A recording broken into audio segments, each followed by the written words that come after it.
Hello, everyone. Welcome to another episode of the Easy Chat English podcast. I'm Amelia, and today we're going to talk about something that can sometimes feel a little awkward: small talk.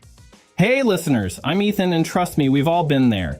You meet someone new, there's silence, and you're wondering what to say next. It can be pretty stressful, but guess what? It doesn't have to be. Today, we're sharing some great tips on how to make small talk fun and interesting. So if you're ready to improve your conversation skills, stick around. Yeah, small talk doesn't have to be boring. It's actually a fantastic way to connect with people and even turn a simple chat into something meaningful. In this episode, we'll give you some realistic tips to make your conversations more enjoyable and natural. And as always, we'll share some personal stories too, because we've definitely had our fair share of small talk successes and failures. Let's kick things off by talking about why small talk matters. You know, a lot of people think that small talk is just shallow or pointless, but that's not true. Small talk is actually the first step toward building rapport and forming connections with people. Whether it's with a new colleague at work, a neighbor, or even a stranger at a party, small talk can open doors. Exactly. And it's not just about filling the silence. Small talk can help you find common ground with someone. I remember once I was at this conference and I didn't know anyone. I started talking to the person next to me about coffee. Just simple small talk.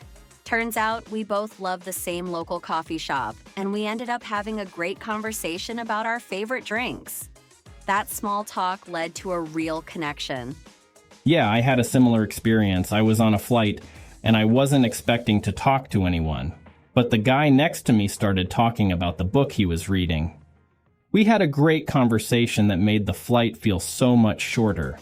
So you see, small talk can lead to something more meaningful. It's all about opening the door to deeper conversations. Now, before we dive into how to make small talk fun, let's talk about some common mistakes that people make. One big mistake is sticking to really boring or overused topics, like the weather. Yeah. How about that weather? It might be the most common small talk line ever. But it's not going to keep a conversation going. It's fine as an opener, but if you rely on it too much, the conversation can die quickly. Exactly. Another mistake is asking yes, no questions, which don't leave much room for the other person to say anything interesting. For example, asking, "Did you have a good weekend?" is likely to get a simple yes or no answer. Instead, you could ask, "What was the best part of your weekend?" This invites a longer response. Another mistake is focusing too much on yourself. Small talk is about a two-way exchange, so make sure you're asking about the other person too. No one likes a one-sided conversation. I made that mistake once. I was so nervous, I ended up talking way too much about myself, and the other person didn't get a word in. It was so awkward. I realized later that I should have asked more about them to keep the conversation balanced. So how do we avoid those mistakes and make small talk interesting? One great way is to start with a fun conversation starter. Instead of sticking to the usual, "How are you?" try something a little more engaging. Yes. For example, you could ask, "What's something exciting that's happening in your life right now?"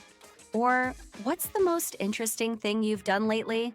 These types of questions are more likely to spark a real conversation. I love asking people about their hobbies. Once I asked someone, "What's your favorite way to spend a Sunday?" And it turned into a great conversation about hiking and outdoor adventures. It's an easy way to find out what people are passionate about. Absolutely. And don't be afraid to share something about yourself too. For example, you can say, "I've been really into cooking lately. Have you tried any new recipes recently?" It opens the door for the other person to share something about their own interests. Now let's talk about how to take small talk to the next level.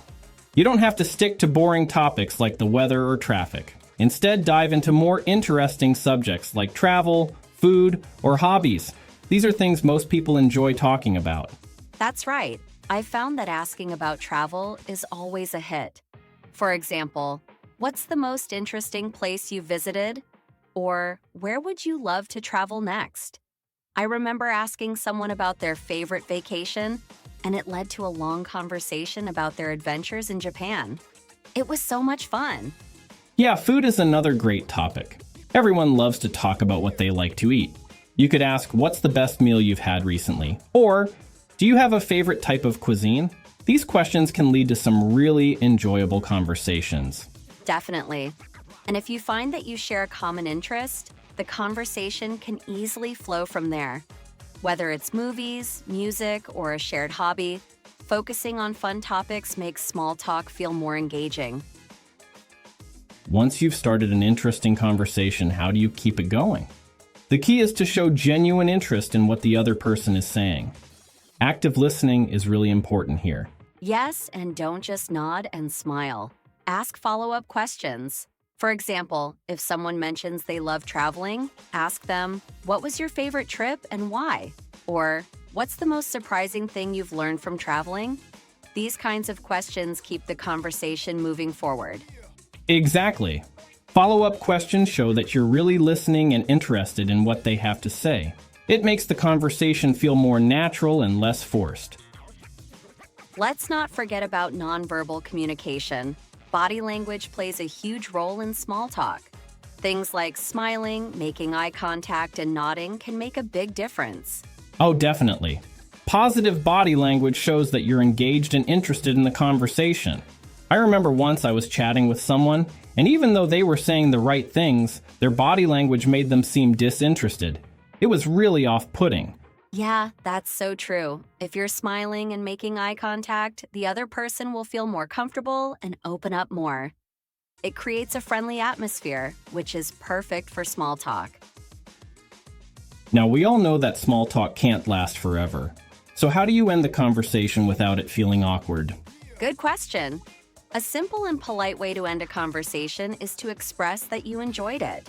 You could say, "It was really great talking to you. Let's catch up again soon." This leaves the other person with a positive impression. Yes, and you can also use body language to signal that the conversation is wrapping up.